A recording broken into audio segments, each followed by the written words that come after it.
Hello everybody, so today we are going to be talking about what I enjoy about supports and what I enjoy about every support individually, just as a bit of a change of pace.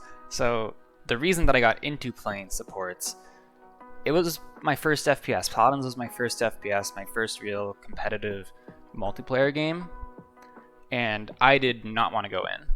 So I was both of these things. I played a lot of heavy backline stuff. I played Cassie and Kinessa just so I never had to go in. I played Cassie from the backline all the time. And the new champ, when I started playing, happened to be Damba. So, you know, I kind of got into just playing stuff that was in the backline and got into the new support, and it kind of just went from there. Nowadays, it's the role that I'm the best at, and that's fun. But the main reason that I stick with it is because it is the role that I feel like I can have the most impact on. And that's a bit weird, because I know a lot of people kind of consider DPS to be that role, maybe off tank. But personally, right, DPS and tanks can only carry so hard. You can only do so much as a tank or a DPS. As a support, I can kind of choose who gets to carry, if that makes sense. Like, if you are a DPS and you're trying to push the other team's DPS, but like you're getting no resources and they are getting resources, like you're not going to win that. You just aren't. So if I am good enough as a support and I can identify who needs the resources when and I can give them those resources, then I don't have to carry, because my team should not lose ever. So it's fun to be able to do that. It makes me feel like I have the most impact, because if someone on my team is playing bad, then I can make them not play bad, and if someone on my team is playing good, then I can make sure that they carry. So I can also just kill stuff as a support, which is good. And like, as much as I say that like the unique and quirky stuff in the game is like worse, you should play what's good, and like I still say that, but you know, to a point, beating people with things that you shouldn't beat them with is fun, right? Like winning 1v1s as a support against a DPS is, you know, feels good. But yeah, support just feels like I had the most impact on the game. So now let's get into why I like or don't like each of the supports individually. Corvus. Corvus is very fun to be aggressive with. Corvus is very, very cheeky. You can take part in fights really well. Like, Corvus's kit is very well designed, and like that's a very spicy take, right? Because Corvus has been balanced in a way where you just AFK in pocket, and I hate that, because I truly believe that his kit is really well designed, right? Like, as a pocket, you just kind of live, you mark your DPS, and you AFK. But Corvus's kit makes a lot of sense, because you have, well, first of all, you have a lot of damage, and that's always great as a support, so trying to, you know, get the most value out of that damage is great. But you have these marks, and these marks can go anywhere. So what that usually means is that you will be winning the fights on the sidelines. So you'll either be winning, usually be winning the flank route, right? Is the short version. Your flank will have an advantage because they are always getting resources, and the other flank is not necessarily always getting resources. So what that means is that as a Corvus, your team will have more control over more space, but the other team will have better control over less space, and that can, you know, that can be good sometimes for the other team. It kind of just depends. But Corvus, once he sets up this situation where the other team is sort of grouped up because his flanks are taking more space, he can take part in that sort of like collapse or dive that usually happens afterwards, right? So he's got his knife, which first of all, it's great survivability. It's very cool. I like how it works, even if it is like super buggy. But when you go in, you can knife in, and you can choose exactly where you want to be and when you want to arrive there. And that is super good for a support, because if you go in too early, then you're just going to get focused down and immediately blown up. But if you manage to arrive at the right time on the right spot, you can actually do a lot during a messy fight like that. And then also, because the other team is more grouped up, if they try to push out, or when you decide to push them, his ult is just super good. So I think his kit is actually really great. I think like just being cheeky, showing up out of nowhere, and just popping up with like 1,000 DPS, I think that's great. But I just really hate how he's balanced. I think Corvus being a pocket is just such an awful missed opportunity. For Furia, Furia is just like a DPS, man. You just get to kill stuff. Like, there's not too much to it. You be aggressive. You're selfish is the biggest thing, I think. Like, it is sometimes difficult to make montages for supports, even though I like making montages. But you know, it's hard to, because a lot of what you do isn't like super exciting, right?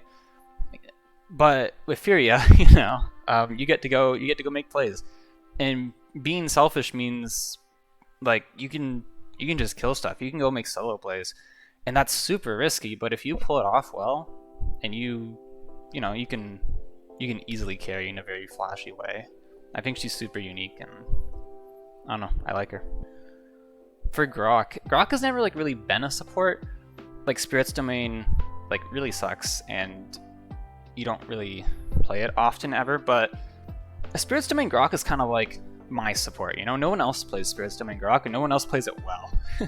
So, you know, he's not like good or anything. He's a kind of a heal bot, but he sucks, but he's my support, you know? There's not really too much else to that, and that'll go away if he becomes like ever viable in any way.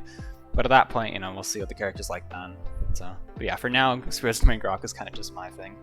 Grover is like, if I used to be a 2-trick. I used to play Damba and Grover like almost exclusively, and that's because like Grover, I think, is great. He is one of the best supports for carrying, and he has been for a long time. You can do everything with this character, and that's kind of a similar theme for a lot of the supports that I like. You can do everything. You can carry like a DPS because you just are a DPS. You are a DPS. You do that much damage. You can win fights against DPS. You screw over flanks super hard. Even without the root, you still screw flanks over super hard. And you can still like carry like a support, because you can still provide that utility and the ult and all that good stuff. It's just managing to make a support who is also a DPS is absolutely insane. And I don't know, I really like that about him. For Io, I think I liked old Io a lot better, right? With Dogcap and DR. She was like sort of a glass cannon, but for utility, right?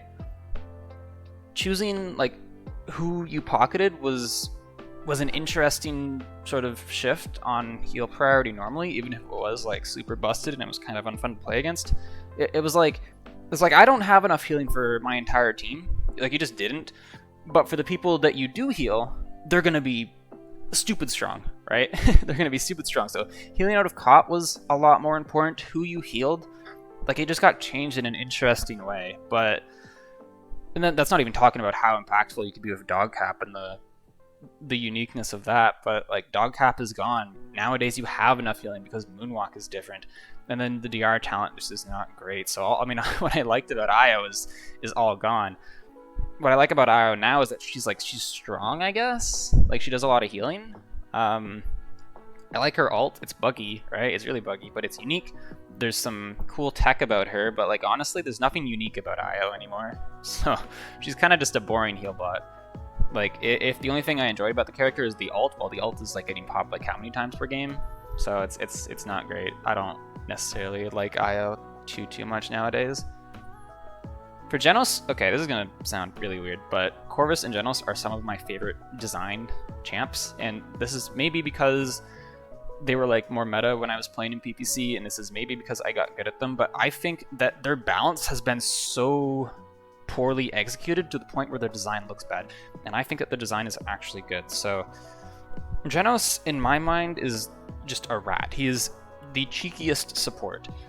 His mobility lets you get away with really interesting things. Like, you know, I said Furia can get away with selfish things. Jenos can get away with them, but not because he's good at doing selfish things, but because he can just get away with them. Like, he can literally get away. He can leave. So you can pop around a corner, shoot a DPS, and they'll be like, what the free support? And then like, you just leave. You can do so much with Jenos' mobility. It's actually insane, if you're good with it. But I mean, the issue is that, like, you know, he kind of sucks right now, so you can't do this. But in theory, right? In theory, there's a lot of cheeky things you can do with Jenos mobility. I think it's a really good use of auto aim heal, because I think like a lot of your focus on this character should be where you're positioned and how you can like min-max this relatively simple kit. like, I can't talk enough about what the mobility actually does for him. Like, it makes his escape, like, awful. Like, his escape is so bad. If you try to run away as Jenos, like, you're done for. But what you can do is you can rotate away. Like, the other team should never, ever get on top of you. And it's different, right? It's unique, and I think it's really interesting. That's on top of Lift being an absolutely broken ability. If this ability was on a character who didn't suck ass right now, it would be getting complained about, I guarantee, because it's so good. It can do so much. It's very high skill cap on how you use it, because like you can catch people in dash, you can, like, just how you use it, it can get a kill every time if you use it well. The ult, I mean, the ult's fun, right? Haven Veteran kind of scuffed it again. The balancing, I think, is why this character looks bad. But the ult fundamentally is really fun. It has counterplay, you can see it coming, unless like there's some hitbox nonsense that you're going for through floors. And it also has depth, right? Like, you can go for snipes, and that's great. I love going for snipes. But I think that, like, comboing it with things, using it to when your team is going in, saving it for specific things, using it for CC immunity, like, there's a lot of things you can do with his ult. So I really like Jenos. It's just, I don't like playing the same champ for like a year straight. That was my biggest issue with the character. It was that, like, you had to play him, and that was all I spent my time on, and that could be the best designed character in the game. But I think if you play exclusively a character for that long, it starts to get a little boring. So, especially if, like, because a lot of the fun in Jenos is like squeezing as much value as you can out of this relatively simple kit, and that's fun, but like at some point, you know, it starts getting like, there's only so much you can do. And that's on top of playing him for the reasons that he was good, right? It was the same reason as Corvus, which is just, I'm going to mark my DPS and live. That's just not fun. That's not what the character is to me. So I like Jenos. I don't like the way he's been balanced, so I like being a little cheeky rat, though. I think that's great. Lillith is new, right, when I'm recording this, so I like figuring out new things. Having a new support to mess around with is very fun. So that's cool, but that's just kind of like that's not exclusive to Lillith. That's just whenever a new support comes out, or a new champ anyways. The ult is fun for me because it's 600 healing per second that is uncaughtable. On top of having like 5k HP, on top of the healing that you're getting normally, you can walk through 3 people, kill the support, and then walk out. Unironically, that is a thing you can do. So being able to do that with the ult is really fun. But it's like, that can't be fun for the other team. That can't be fun for the other team. There's no counterplay. Like, again, it's not necessarily that you're going to walk through 3 people. Maybe not necessarily walk through 3 people. You get what I'm saying, though. Is that you have an insane amount of survivability that the other team cannot do anything about. On top of that, like, I think this character is very unintuitive, because when you're fighting people, you never want to use an ability, which is really weird. I want to use my abilities, right? I want to do these things, but like, you shouldn't use your jump, because unless you are dodging a lot of damage with it, it's losing you HP, even with the DR card. You don't want to use your swarm because it's losing you HP, it doesn't heal yourself, it's not worth the damage that it does. You don't want to move your mark unless you have absolutely no other option, because you want to keep it on a teammate, not even on the enemy. You want to keep it on a teammate because that heals you for more, and that ends up being better. So I think this character sucks. I don't like Lilith's design, but she's new. We're, again, still figuring out new things. So, you know, I'm not going to talk about her too much, but I don't know, man. I don't feel great about this character. For Damba, I just like this character, and it's very simple, right? This character can do everything. He can do everything all at once. The skill cap for this character is insane. You have a very high APM, you are doing a lot, and you are making impactful decisions for each of those actions.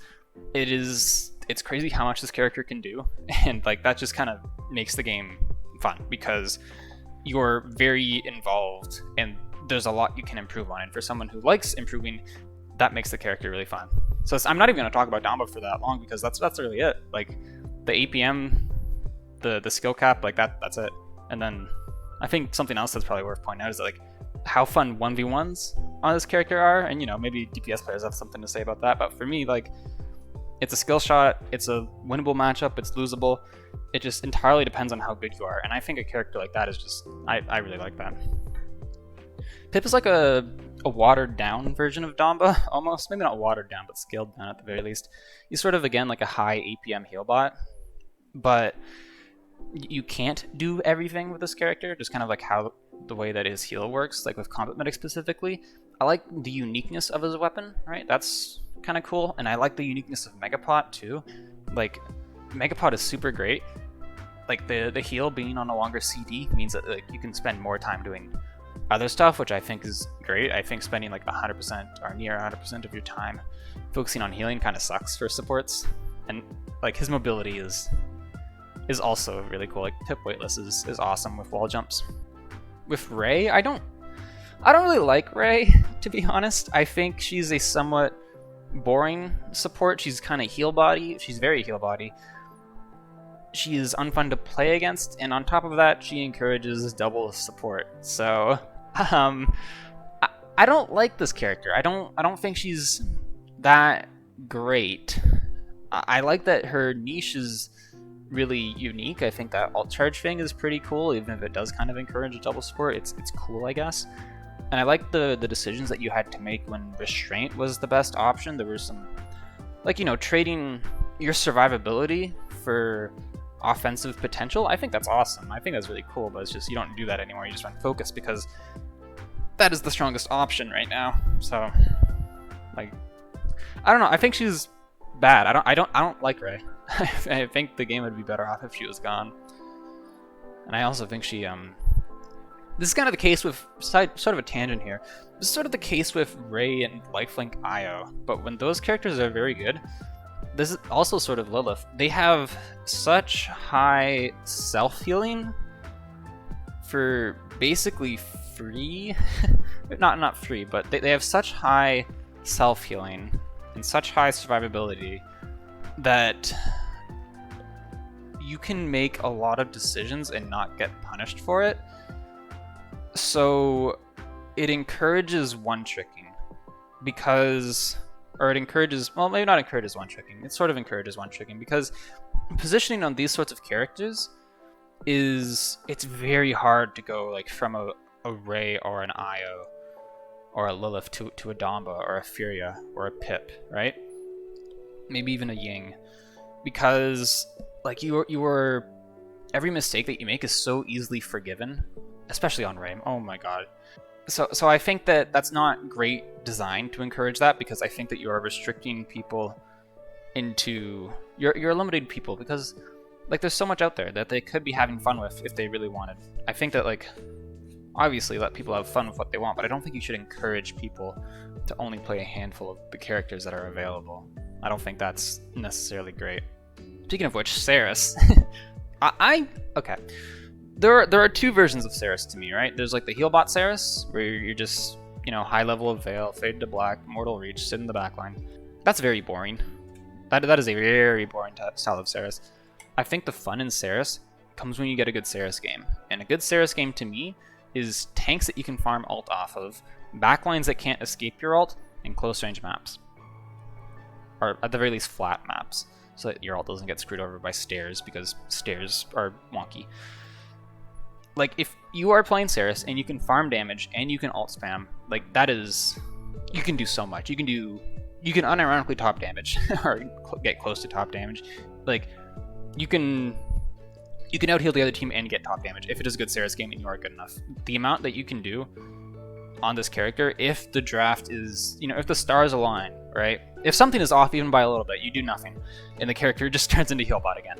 But if the stars align and you get a good Seris game, you can do so much. It's actually crazy. It's just, I wish this character wasn't as hyper niche as she is, I guess. For Ying, I actually really like Ying. Ying is like sort of like a more medium APM. She's also a heal bot. But the micro on Ying, I think, is really interesting because there's a lot of, again, it's like Dom, but there's a lot of decisions that will really impact how much healing you do. Because you buy morale boost on Ying, right? And Ying's ult is very, very good, and it builds very, very quickly. So doing even just a little bit more, right? Having just slightly better clone placement, just putting yourself in a position to do a little bit more damage, making sure your right clicks are out of caught. That is very often the difference between building your ult or not having your ult for an important team fight. So the micro on Ying, like that's kind of the difference between Ying and the other heal bots, is that her micro is important. There's a decent amount of APM, and like just building her ult is so important. Then when the fight does break down, right, when like someone commits, Ying has an insanely high impact on those sorts of fights, because if you are getting dove, if you're good enough, will not die, right? Like this mobility on this character, it's buggy as heck, but if you can get sort of the hang of it, and you can break people's ankles with this, it's absolutely great. So if the other team tries to push you, you will not die, especially if you have ult. And when your team is pushing, then you can sort of do the same thing. You can use your mobility to just have an insanely high impact on fights. It is actually crazy how much this character can do, and how little you can do if you don't try to do anything. So that's kind of what I like about this character, is that like she is a heal bot, but I think she is the best designed heal bot because her micro matters. Her micro is fun, right? It's high impact, and when the fight actually does break down, she can actually do like a really surprising amount. So I really like Ying. Maybe I'll post like a photo of a screenshot of how much I enjoy each character. I think that might be interesting here, so hopefully I get around to that. But yeah, let me know what you guys think, by the way. Let me know if I have some super like hot takes or anything. If you guys think that Corvus and Jenos are just boring, or if you like really like Ray or whatever, then let me know. But yeah, hope you guys enjoyed, and I will see you all next time. Bye bye.